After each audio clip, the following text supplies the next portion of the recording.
Good evening everyone. तो अभी हम एनालाइज करेंगे कि ट्रेडिंग जर्नल को कैसे एनालाइज करते हैं। तो ये मेरा एक्सेल मेंटेनेंस है जिसमें अपने सारी ट्रेड्स को मेंटेन करता हूँ, जिसमें प्रॉफिट लॉस रीजन उसके साथ 1:2 कितना मिला, क्या टारगेट था, क्या लर्निंग थी, सबके साथ स्क्रीनशॉट अटैच करता हूँ। मैं एनालाइज करूँगा अभी पिछले हफ्ते में ट्रेड जो लिया था। पिछले हफ्ते में मैंने टोटल 4 ट्रेड लिए थे। पहला ट्रेड था मेरा ऑड कैट का। तो ऑड कैट में हमारा टारगेट हिट हुआ था,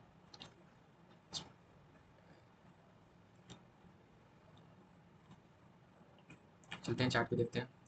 ये मेरा ट्रेडिंग जर्नल जिसमें सारी चीज़ें लिखता हूँ, इसको आप पढ़ सकते हो साथ साथ में। तब मैं ट्रेड को एनालिसिस करता हूँ कि ऑड कैट में मैंने क्यों ट्रेड किया था। ऑड कैट में वीकली टाइम फ्रेम में भी रिस्क था, डेली टाइम फ्रेम में भी रिस्क था, 4 टाइम फ्रेम में भी रिस्क था। तो आप ऊपर क्यों जाओगे, ये रिस्क का ट्रेड लेंगे। 51 मैंने शिफ्ट किया था, 15 में किया था यहाँ पे लेफ्ट राइट साइड पर एक रिटेशन निकले सिंपल मनी शुरू कर रहा था। दूसरा ट्रेड था हमारा जीबीपी एनजेडी में। जीबीपी एनजेडी में हम वीक आउट हो गए तो उसके बाद हमारा टीपी हुआ था। तो जीबीपी एनजेडी को मैं एक्सप्लेन करता हूँ। जीबीपी एनजेडी में जीबीपी एनजेडी में मैं ट्रेड लिया था यहाँ पे, हाँ ठीक है। तो जीबीपी एनजेडी में मैं ट्रेड लिया था रात को 12 बजे। इसको थोड़ा इमोशनल डिसीजन बोल सकते हैं। डबल टॉप बना था, ब्रेक हुआ था, रिटेशन बोलेंगे को तो काफ़ी कम था। रात को 12 बजे मैंने ट्रेड लिया था। सुबह शायद 7 बजे के करीब एनजेडी में न्यूज़ भी थी, इसलिए वीक आउट हो गया था। उसके बाद मार्केट टारगेट किया था। तो कोई नहीं, वैसे कब काम कर रही है ये ठीक है। साथ साथ में भी ट्रेडिंग जर्नल जैसे एनजेडी जीबीपी एनजेडी में मैंने ये लेसन लिया कि must have seen the news at morning to avoid the taking trade at 12 AM।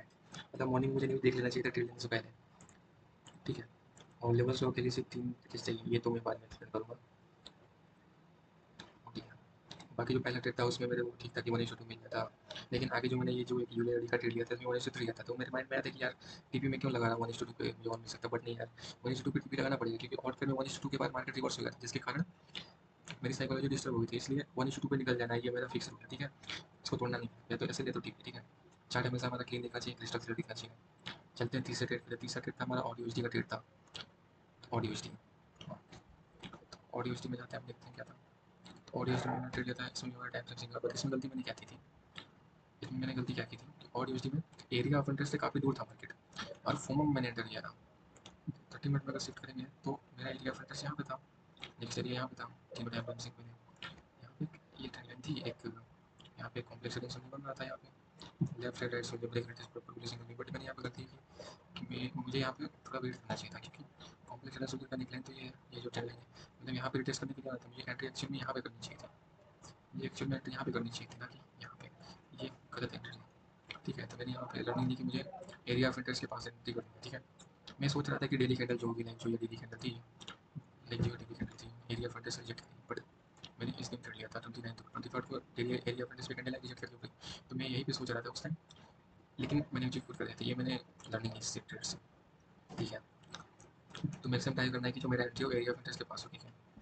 उसके बाद हम चलते हैं जो मेरा ये था। तो यूएसडी के में मेरा प्रॉपर सेटअप बना हुआ था, लेकिन मैंने इसमें ट्रेड क्यों नहीं किया था, क्योंकि मैंने ऑलरेडी यूएसडी के पेयर में एंट्री कर रखी थी। और अगर वो देखें कि मतलब ये होता है लक पीछे होता है थोड़ा बहुत। तो यूएसडी कैड में जो सेटअप था मेरा, देखोगे तो एग्जैक्ट सेम ही सेटअप था मेरा, लेकिन इसमें टारगेट हिट हुआ था और यूएसडी में ऐसे हिट हुआ था। इसको मैंने नहीं लिया था क्योंकि मैंने ऑलरेडी यूएसडी में ले रखा था। यहाँ पे देखो left right side break rate stop निकला परफेक्ट सेम, मुझे दिन का ट्रेड था, कंसोलिडेट किया सेम, और दिन टारगेट हिट किया। चलो कोई नहीं, सेटअप काम कर रहा है, इससे हमको ये सीखने को मिलता है। फिर हमारा यूरो एवडी में चौथा ट्रेड था हमारा। तो यूरो एवडी में चौथा ट्रेड था, ठीक है। तो यूरो एवडी का ट्रेड विद द ट्रेंड था, सो लॉन्गर होल्ड कर सकते थे, बट नहीं, हमको 1:2 पे निकलना था, इसलिए हमने रूल फॉलो किया। तो यूरो एवडी में देखेंगे क्या ट्रेड लिया था मैंने। तो वीकली में हम बुलिश थे, डेली में भी बुलिश थे, 4 आवर में भी बुलिश नहीं थे। तो हम स्मॉल टाइम में शिफ्ट ऑफ का वेट किया हमने सिंपली। मिनट टाइम में हमको एक इन्वर्टर सोल्जर मिला, left hand soldier break rate bullish मिला, हमने एंटर किया 1:2 पे। हाँ, यहाँ पे हम होल्ड कर सकते थे क्योंकि 4 आवर टाइम फ्रेम भी अगर डेली टाइम फ्रेम में अगर शिफ्ट करते थे, यहाँ पे एक इन्वर्टर टाइम सोल्जर बनना था, तो यहाँ तक टारगेट मिल सकता था। बट कोई नहीं, हमने अपने रूल को फॉलो किया, हमने 1:2 पे टारगेट लेकर निकले हैं, दैट्स इट। तो इस तरह से जो मेरा नेट वीक था +2 +2 +4 -2, मतलब +2% के गेन में हमने वीक क्लोज किया। इसलिए रिस्क मैनेजमेंट फॉलो करना जरूरी होता है। Thank you.